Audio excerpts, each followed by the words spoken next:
Hello, you're here. You've arrived, and I am so happy. Please take a pew, relax, feel at home, and let's spend the next few minutes talking about how to deal with distraction on our path towards more confident and fluent English by means of a practice that can truly transform not only your English but your life. Are you ready? Let's get started. If you haven't done so yet and you'd like to support me with the algorithm, give me a thumbs up, subscribe to the channel, and remember to invite the bell to be notified when I upload new content which will be relevant to you if you're looking to become more proficient, confident, and fluent in English in real life situations. And if we haven't met yet, my name is Tanya Meyer. I'm an English as a foreign language teacher to adults, operating from the intersection between effective language acquisition and use, the practice of awareness raising, and increased happiness and well-being. This is the Wisdom for Confident and Fluent English in 1 Year series, in which we're reading short texts from the book Your True Home, The Everyday Wisdom of Thich Nhat Hanh, which you can find details about in the description box below. We read together, out loud, and focus on content and form in that order. In other words, what are these short texts saying, and how are the messages being said? After that, I'll share a few of my associations, and I'll invite you to do the same in the comments box below. Remember to follow along as we read together and see if you can produce the natural rhythm and cadence of natural sounding English. And today we're going to look at week 9. It's called I Have Arrived. So let's start. 9. I have arrived. We believe that happiness is possible only in the future. That is why the practice I have arrived is very important. The realization that we have already arrived, that we don't have to travel any further, that we're already here, can give us peace and joy. The conditions for our happiness are already sufficient. We only need to allow ourselves to be in the present moment, and we will be able to touch them. So simple, right? But not easy. Let's read it again together, and then we can unravel what this text is actually saying and how the message can support us as we move towards more proficient English. Here we go. 9. I have arrived. We believe that happiness is possible only in the future. That is why the practice I have arrived is very important. The realization that we have already arrived, that we don't have to travel any further, that we're already here, can give us peace and joy. The conditions for our happiness are already sufficient. We only need to allow ourselves to be in the present moment, and we will be able to touch them. Before we go into my associations, let me ask you, what do you think?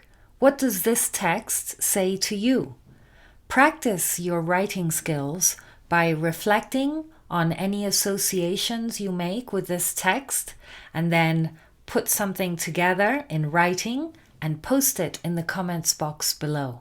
This is the most sophisticated thing you can do with language: to think, to gain clarity, to produce a message, and then to share it. Let's take a closer look at the meaning first, because meaning is what matters. Without meaning, there's no point in focusing on whether it's the present perfect or the continuous or the past simple. It doesn't really make much sense to look at grammar or any type of form without understanding the meaning first.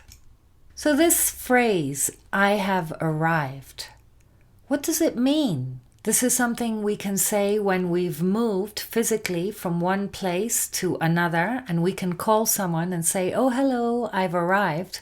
But obviously, in this case, that's not what it means. What it means here is that we have been practicing stopping and bringing our awareness to the present moment, to the here and now. We cannot arrive without stopping. And stopping is a practice because our mind wants to run, run, run. And so if we have never practiced or trained our mind to stop and bring our awareness to the present moment, to arrive, then it simply won't pay any attention to us when we ask it to stop. Of course, this is an analogy, but I've just had the image of an untrained dog pulling on the lead. You know, here's the owner behind, kind of being pulled by this strong dog. Or perhaps a dog in the park off the lead, just running and running and running. A dog like that, if you call it, it might hear you. It knows that you're calling it, but it won't turn round. It won't respond to the command of returning. The dog imagines itself to be free and runs, and it can even get itself into dangerous situations. Here's another analogy. It's one of my favorite jokes. It's about a person who is horseback riding, and the horse is galloping and galloping. It's jumping over branches. It's swerving through trees. And the person on its back is holding on for dear life. And then the horse continues to gallop, and it goes past a group of people. And one of the people shouts out, "Hey, where are you going?" And the rider turns back and says, "I don't know, ask the horse."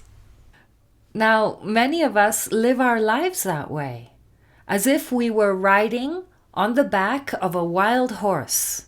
Of course, the wild horse is a metaphor for the way our mind works, just producing thoughts all day, like static or repetitive thoughts that have no particular purpose. This is what goes on in the background. Let's call it behind a curtain, as we go about our daily activities, just ignoring the noise behind the curtain. But what we don't realize is that the noise isn't just noise, it's actual thoughts. Now, unfortunately, the untrained mind tends to produce negative thoughts because the mind is a magnificent, highly sophisticated problem solver. And so it loves problems to solve. And just like a dog chewing on a bone, our mind loves to find problems to chew on. And so while we go about our daily life, doing whatever we do, behind the curtain is this constant negative thinking or rumination. And these negative thoughts that we are unconsciously focusing on behind the curtain becomes the reality that we experience. Many of us are of the opinion that as long as we think and we don't do, as long as we don't act upon our thoughts, then that's okay. We're free to think whatever we want. But there's a Chinese philosophy called the Tao, and the Tao is attributed to a Chinese philosopher called Lao Tzu. And he said that we need to watch our thoughts because our thoughts become our words. And we need to watch our words because our words become our actions.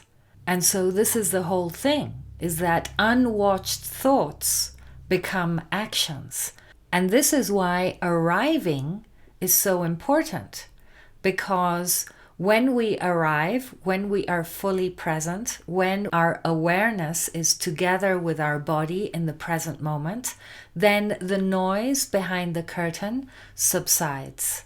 And there isn't so much activity going on that we are unaware of. We simply become aware of what is really going on in the present moment. The only moment in which we can be aware of what is going on within us and around us. Here's an example. Have you ever surprised yourself humming the tune or the lyrics of a song?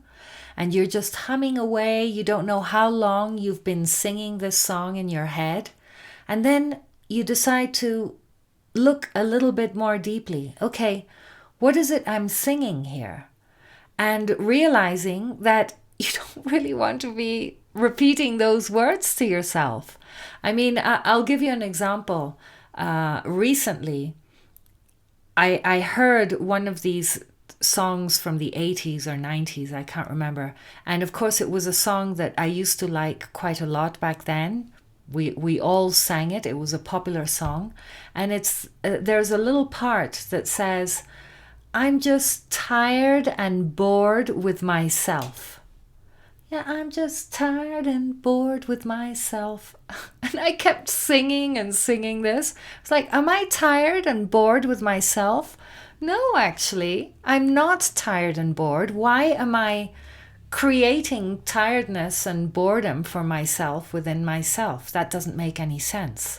And so, but I need to realize that I'm singing this tune and that these are the words that I'm repeating to myself in order to be able to make any changes. So as soon as I realized, I decided to drop that song and bring to mind a more joyful, a more nurturing song to sing at that moment and repeat it. And that way I can train my mind to bring myself to the present moment in a much more joyful and happy way. Okay, so how do we do it? How do we arrive? We simply bring our attention to our in-breath at any given moment and know that we're breathing in as we breathe in. This is an in-breath. This is an out-breath. In, out. So simple, but not easy, because we need to train ourselves to do this. Otherwise, we will be on autopilot all day, just doing what we normally do and allowing the mind to wander. But when we practice this way, when we bring our attention to our in-breath and out-breath, we wake up from the trance of thinking and we can ask ourselves how we're feeling and what we're thinking and how our body is at that moment. We take good care of ourselves that way. We don't have to travel anywhere. We can just enjoy the fresh air, the blue sky, the beautiful flowers, the songs of birds. This small practice is life-changing, and in my community, we bring space and joy into our life by practicing I Have Arrived together every week. It's good to practice on our own, but when we sit with a group of people, we generate collective energy, which is very powerful and which can support us as we become more skillful in bringing ourselves back to the here and now, arriving again and again with kindness and patience. And these are two very helpful qualities as we move towards proficiency in English as well. We must be kind and patient with ourselves. Finally, a mini lesson on the present perfect. What's the difference between I arrived, I've arrived, and I arrive? We use the past simple, I arrived, to talk about a finished action in the past. So if I say I arrived, whatever I was doing at that time is not relevant now. I'm simply telling the story. It's an anecdotal way of referring to something that happened. For example, I arrived in London last Saturday afternoon. we use the present perfect, have or has, plus the past participle of the verb. What is the past participle of the verb? It's that third column. In regular verbs, the past participle is the ed ending, the same as the past simple. Play, played, played. There are 3 forms of the verb. That last one is the past participle, but of course in regular verbs you can't tell the difference. You can tell the difference with irregular verbs. For example, see, saw in the past, seen. Seen is the past participle. So I've arrived is the present perfect with the regular verb arrive. And we use it to connect the past with the present, but not in a continuous form. In other words, we use the present perfect when something that happened in the past or very recently has relevance in the present moment. So I can say, for example, I've taught English as a foreign language for many years. And to say I arrive refers to something that we do habitually or as part of our routine. Now, the problem with routines is that they tend to be unconscious. We tend to do our routine in autopilot. We brush our teeth on autopilot. We have a shower on autopilot. We drive our car on autopilot. And these are exactly the moments where we can train ourselves to arrive. And so we can say, as we drive our car, I have arrived. By bringing our attention to our in-breath and out-breath. As we brush our teeth, I have arrived. As we wash the dishes in the kitchen, I have arrived. And this can bring great joy and depth to the way in which we experience our life. This is it. This is our one life. It's not a rehearsal. And so why not experience it more deeply, more joyfully, with more space? Another thing about I arrive is that because we use it mainly to talk about habits and routines, it has no connection to the past. It simply states a habitual action, but in the context of bringing my awareness to the present moment, when I'm being distracted either by the outside world with my mobile going off every 5 minutes or by my inner world, thoughts or emotions that prevent me from arriving and being fully present, then both I arrive and I have arrived are correct. So that's it for today. Thank you for watching.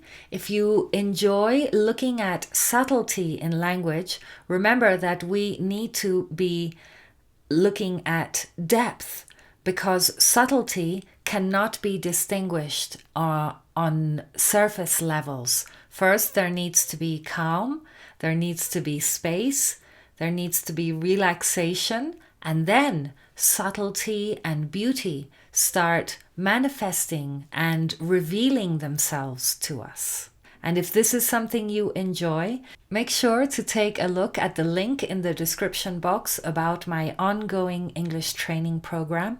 And of course, please pick up a copy of my free guide, How to Revolutionize Your English, 8 Steps for Success, which is full of tips and suggestions that you can implement straight away to start becoming more confident and fluent in English, and to start incorporating English in a more regular, conscious way. And I'll see you in the next one. Remember to invite the bell to be notified when I upload it. Take very good care until then. Bye for now.